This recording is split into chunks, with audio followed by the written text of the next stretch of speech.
میں نے کہا میں تو کھانا گھر سے منگاتا تھا بھائی، گواہ موجود ہے جو لے کے آیا کرتا تھا. اور یہ جو بات کر رہے ہیں کرکٹ کی ٹیم آئی، میں نے اس کو دیا، زہرانہ دیا یا عشائیہ دیا، اس پر خرچ ہوگی. یا باہر سے اور آئے مہمان آئے، یا سی پی ایل ای کی میٹنگ ہوئی تھی وہاں وہ لوگ آئے، اس میں میرا خرچ ہوتا تھا. وہ لاکھوں روپیہ کہتے ہیں کہ میں نے کھا لیا. میں نے تو کھایا، وہ اپنے گھر کا کھانا کھایا جاتا تھا. تو بتائیے کہ اب میں تنخواہ نہیں لیتا، میں پوری زندگی وقف کیے ہوئے ہوں.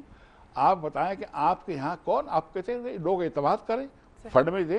اب میں پوچھتا ہوں کہ پرائیویٹائزیشن کمیشن سے کیا تعلق ہے اس فنڈ کا؟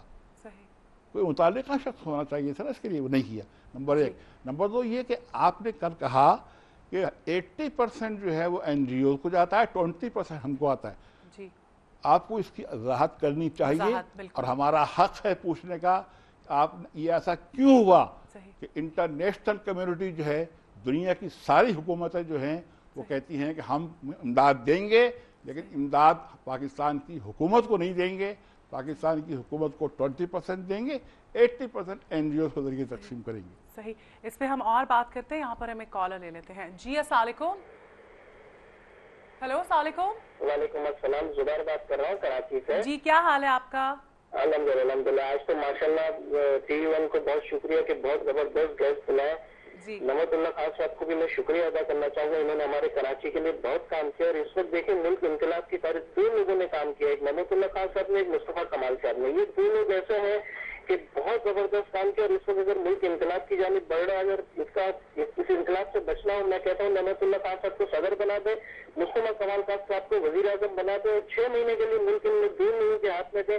اب یقین کریں گے دونوں اتنے سنسیئر ہیں اور اتنے زبردست لوگ ہیں. یہ لوگ پورے ملک کا نقشہ بدل سکتے ہیں. اور تھینک یو میں کہوں گا بہت اچھا. نعمت اللہ خان صاحب اور مصطفیٰ کمال صاحب نہیں ہیں، ان کا بھی بہت شکریہ. انہوں نے بہت کام کیا سنسیئرٹی سے دونوں لوگوں نے. Thank you. آپ کا بھی بہت شکریہ کال کرنے کے لیے. کیسا لگتا ہے آپ کو جب اتنا پیار ملتا ہے، لوگ اتنی قدر کرتے ہیں؟ بتائیے، میں راستے میں جاتا ہوں، ایک مرتبہ میں یہیں لاہور آیا تھا، تو لاہور نہیں سوری سعودی عربیہ گیا تھا.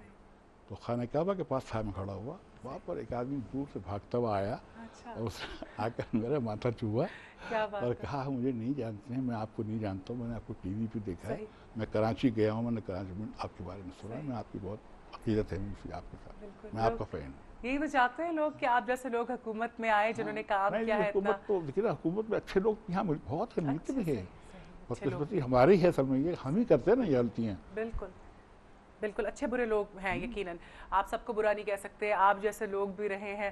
اچھا اب ہم بات کرتے ہیں کہ جی پنجاب حکومت کی جانب سے جو کونسل آف کامن انٹرسٹ ہے اس کو فیڈرل اور صوبائی حکومتوں کے درمیان فنڈز کی تقسیم کے لیے مقرر کرنے کا مطالبہ کیا ہے. اس حوالے سے آپ کیا کہتے ہیں؟ وہ صحیح مطالبہ ہے، اس لیے کہ جو بھی فنڈز آئے ہیں آپ اس کا باقاعدہ اس کو ڈکلیئر کریں، اتنے آئے ہیں، کنٹری وائز بتائیں، اس کنٹری سے اتنا ہے، اس سے اتنا ہے، اس سے اتنا ہے، اتنے کروڑ یا اتنے ارب ڈالر آئے ہیں آپ پاس، اور ارب یا خراب ہوں گے ڈالر ان کے پاس جو آئے ہیں، پھر وہ تقسیم کریں. صبح let the provinces distribute those funds. بالکل بالکل. آپ کیوں چودھری بنتے ہیں پورے پاکستان کے؟ آپ چودھری تو نہیں ہے نا، صرف فیڈرل گورنمنٹ ہی ہے نا آپ کی، وہ صوبائی حکومت ہے، پروونشل آٹونومی دستور میں لکھا ہوا ہے، تو ان کو وہ دیں آزادی. آپ انہیں کام کرنے دیں، انہیں کام نہیں کرنے دیتے، کام کرنے دیں، اور جو فنڈز ہیں وہ سارا معاملہ جو ہے وہ ٹرانسپیرنٹ رکھیں، لوگوں کو بتائیں کہ کیا ہو رہا ہے کیا نہیں. یہ انسانی فطرت ہے کہ آپ ایک آدمی کو دیوار سے لگائیں نا، ایک حد تک وہ خاموش رہے گا، اس کے بعد وہ ریئیکٹ کرے گا. بالکل. اور جب وہ ریئیکٹ کرتا ہے نا تو آپ کہتے ہیں یہ غدار ہے. اور پھر آپ بلوچستان میں یہی ہوا تھا، بھٹو صاحب کے زمانے میں بلوچستان کے اندر پبلک کے خلاف آپریشن ہوا تھا، ان لوگوں کے خلاف جو کہتے تھے کہ ہمارے حقوق دو. حقوق تو دینے کی بات دور کی ہے، آپریشن کیا ان کے خلاف. ہاں بالکل. اچھا ہمارے پاس وقت بالکل ختم ہو گیا ہے. میں چاہوں گی کہ آپ کیا پیغام دیں گے اس موقع پر؟ اتنی بری صورتحال ہے، آپ کی فاؤنڈیشن بھی اس حوالے سے کام کری ہے، ریلیف میں بڑھ چڑھ کر. کیا آپ سمجھتے ہیں کہ کیا کام کرنا چاہیے ہماری عوام کو؟ میں سمجھتا ہوں کہ اس وقت میں جو پرائرٹیز کے لحاظ سے کہہ رہا ہوں میں، پرائرٹی نمبر 1 جو ہے نا، وہ سب اس کے علاوہ ہے جو سیلاب کی متاثرین کی امداد وغیرہ ہے. پرائرٹی نمبر 1 ہے وہ اللہ تعالیٰ سے اجتماعی توبہ ہے، یہ پرائرٹی نمبر 1 ہے. اور پرائرٹی نمبر 2 جو ہے وہ یہ ہے کہ پھر آپ آئندہ عہد کریں اللہ تعالیٰ کے سامنے، ہم نہیں کریں گے گناہ،